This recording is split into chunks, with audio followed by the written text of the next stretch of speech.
തിരുവനന്തപുരം നഗരത്തിൻ്റെ ഹൃദയഭാഗത്ത് മറഞ്ഞിരിക്കുന്ന ഒരു മഹാനിർമ്മിതിയാണ് കാന്തളൂർ മഹാദേവ ക്ഷേത്രം. ആയിരക്കണക്കിന് വർഷങ്ങൾ പഴക്കമുള്ള രാജവംശ കാലഘട്ടത്തിൽ സ്ഥാപിക്കപ്പെട്ട അതിപുരാതനമായ കാന്തളൂർ മഹാദേവ ക്ഷേത്രത്തിലാണ് ഇന്ന് ഞങ്ങൾ എത്തി നിൽക്കുന്നത്.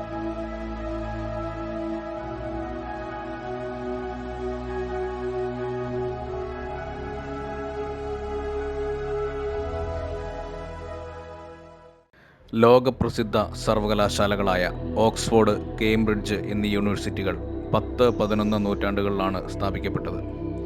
എങ്കിൽ അതിനും നൂറ്റാണ്ടുകൾക്ക് മുൻപ്, ഏകദേശം 400 വർഷങ്ങൾക്ക് മുൻപ് സ്ഥാപിതമായ, അതായത് കൃത്യമായി പറഞ്ഞാൽ 7-ാം നൂറ്റാണ്ടിൽ സ്ഥാപിതമായ ഒരു ശിവക്ഷേത്രവും അതിനോട് ചേർന്ന് 64 പാഠ്യവിഷയങ്ങൾ പഠിപ്പിച്ചിരുന്ന ഒരു സർവകലാശാലയുമാണിത്. 100 കണക്കിന് ഏക്കർ സ്ഥലമുണ്ടായിരുന്ന ഒരു വിശാലമായ ക്ഷേത്രവും അതിൻ്റെ ചുറ്റുപാടുകളുമാണ് ഇന്ന് ഈ വിധത്തിൽ ചുരുങ്ങിയിരിക്കുന്നത്. ഇപ്പോഴും ഏകദേശം 4 ഏക്കർ സ്ഥലത്തിൽ സ്ഥിതി ചെയ്യുന്ന തിരുവനന്തപുരം ജില്ലയിലെ ഏറ്റവും വലിയ ക്ഷേത്രങ്ങളിൽ ഒന്നാണിത്.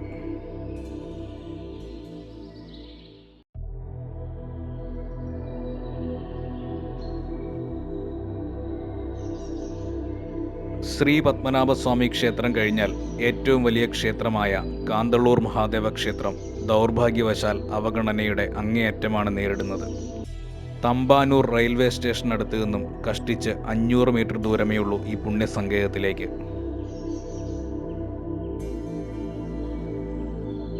ഞങ്ങൾ ഈ ക്ഷേത്രത്തിലേക്ക് എത്തിയപ്പോൾ ദേവസ്വം ബോർഡ് ഉദ്യോഗസ്ഥനായ അരുൺ സാറിനെ കാണാൻ സാധിച്ചു. അദ്ദേഹമാണ് ക്ഷേത്രവുമായി ബന്ധപ്പെട്ട ധാരാളം വിവരങ്ങൾ ഞങ്ങൾക്ക് പറഞ്ഞു തന്നത്. ഒരുപക്ഷെ മറ്റാരേക്കാളും ഈ ക്ഷേത്രം പ്രസിദ്ധിയിലേക്ക് എത്തണമെന്ന് ആഗ്രഹിക്കുന്ന ആളും അദ്ദേഹം തന്നെയായിരിക്കും. ഞങ്ങൾക്ക് ഈ ക്ഷേത്രത്തിൽ ചിത്രീകരണം നടത്തുന്നതിന് അനുമതി നൽകിയതും അദ്ദേഹമാണ്.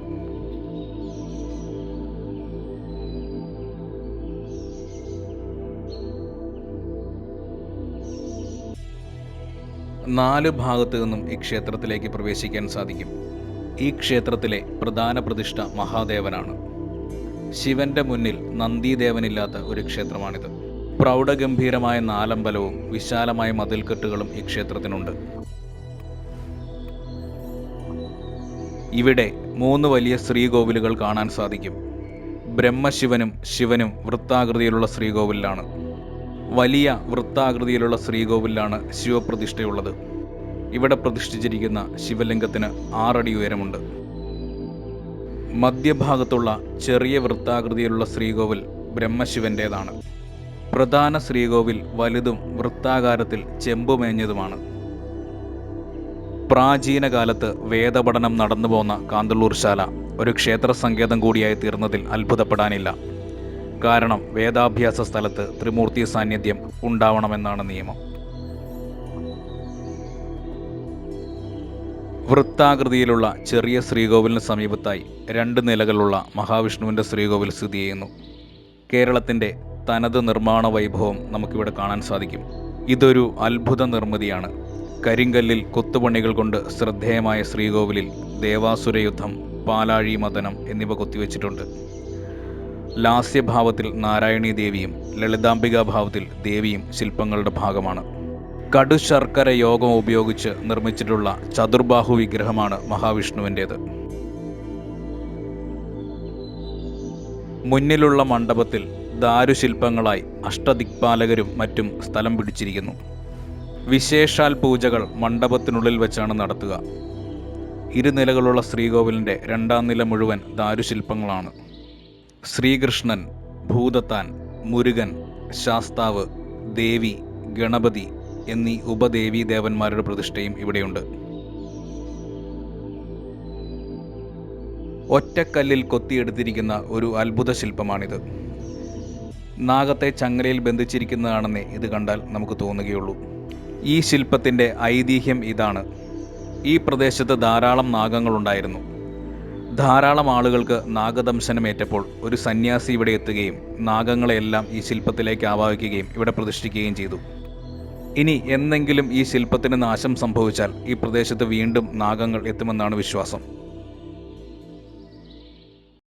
ഏറ്റവും കരുത്തനായ വേണാട് രാജാവായി അറിയപ്പെടുന്ന സംഗ്രാമധീരൻ രവിവർമ്മ കുലശേഖര രാജാവിൻ്റെ ഒരു ശില്പവും ഇവിടെ കാണാൻ സാധിക്കും.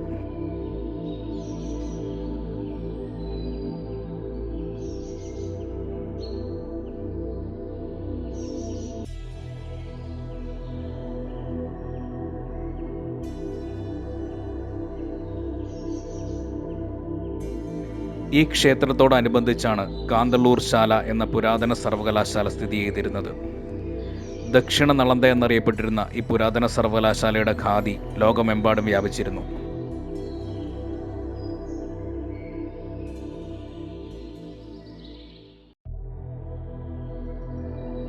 ഈ ക്ഷേത്രത്തിനുള്ളിൽ കാണപ്പെടുന്ന കൽമണ്ഡപങ്ങളിലായിരിക്കാം കാന്തളൂർ ശാല പ്രവർത്തിച്ചിരുന്നത്. ഈ ക്ഷേത്രത്തിന് ചുറ്റിലുമായി 100 കണക്കിന് ഏക്കറുകൾ വ്യാപിച്ചു കിടന്ന ഈ വിദ്യാകേന്ദ്രത്തിന് വേറെയും ധാരാളം കെട്ടിടങ്ങൾ ഉണ്ടായിരിക്കാം. ഗുരുകുല വിദ്യാഭ്യാസ സമ്പ്രദായത്തിന് ശേഷം രൂപം കൊണ്ട പ്രധാന പഠന കേന്ദ്രങ്ങളായിരുന്നു ശാലകൾ.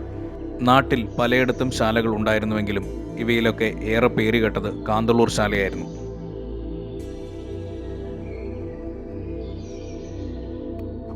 കേരളത്തിലെ ആദ്യ രാജവംശമായ ആയി രാജവംശത്തിലെ ഭരണാധികാരി കരുനന്തടക്കനാണ് കാന്തളൂർ ശാല സ്ഥാപിച്ചത് എന്ന് കരുതപ്പെടുന്നു.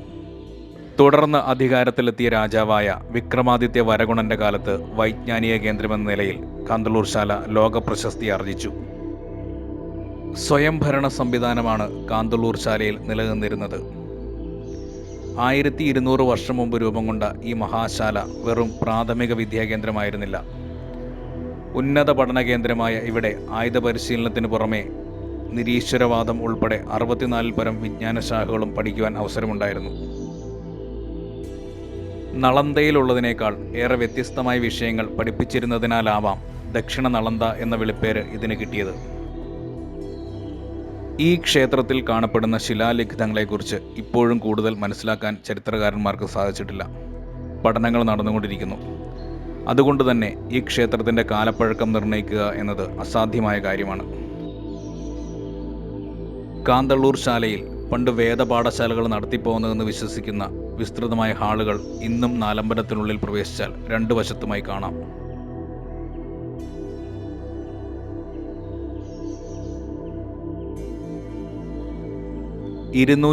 ിലധികം പേർക്ക് ഇരിക്കാൻ സൗകര്യമുള്ള ഈ ഹാളുകൾ ഇപ്പോൾ രാമായണ പാരായണത്തിനും മറ്റും ഉപയോഗിക്കുന്നു.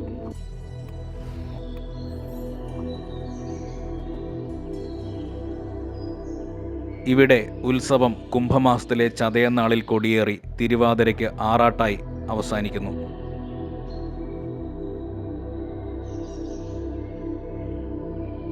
മഹാവിഷ്ണു ക്ഷേത്രത്തിൻ്റെ വടക്ക് ഭാഗത്ത് തെക്കോട്ട് ദർശനമായി വിശ്വക്സേനൻ, ക്ഷേത്ര സമുച്ചയത്തിൻ്റെ കിഴക്ക് ഭാഗത്ത് ആൽത്തറയിൽ ദേവനഭിമുഖമായി ഭൂതത്താൻ, ചുറ്റുമതിലിനുള്ളിൽ തെക്ക് കിഴക്ക് ഭാഗത്ത് ദുർഗ, അതിനടുത്ത് ഗണപതി, കൂടാതെ നടുവിലെ ശിവക്ഷേത്രത്തിന് പുറകിൽ പടിഞ്ഞാറ് ഭാഗത്തെ ശ്രീകോവിലിൽ ശാസ്താവ്, വടക്കുമാറി മുരുകൻ, വടക്ക് കിഴക്ക് ഭാഗത്ത് പടിഞ്ഞാറ് ദർശനമായി സർപ്പദൈവങ്ങൾ, കിഴക്കുമാറി ശ്രീകൃഷ്ണൻ എന്ന ക്രമത്തിൽ ഉപദേവ പ്രതിഷ്ഠകളുമുണ്ട് ഈ ക്ഷേത്രത്തിൽ.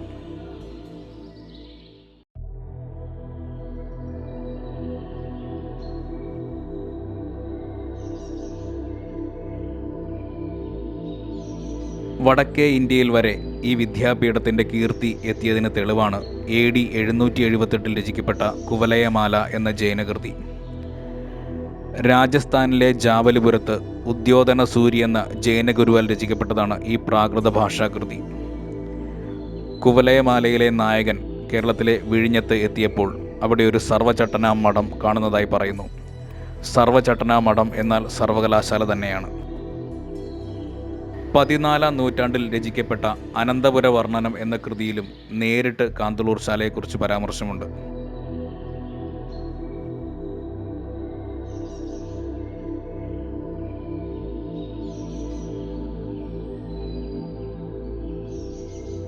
തിരുവുത്സവ നാളിലാണ് ഞങ്ങൾ ഇവിടെ എത്തിച്ചേർന്നത്.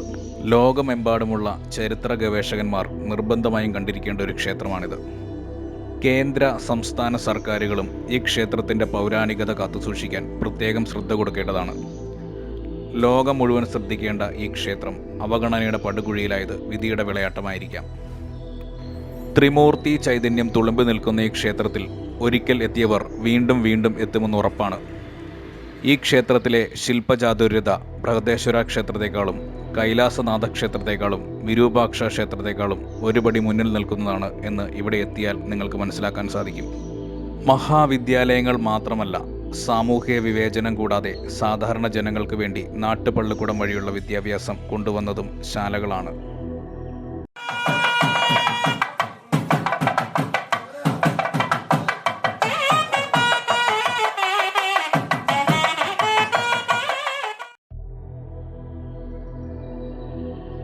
ഞങ്ങളുടെ ഈ വീഡിയോ കണ്ട എല്ലാവർക്കും നന്ദി.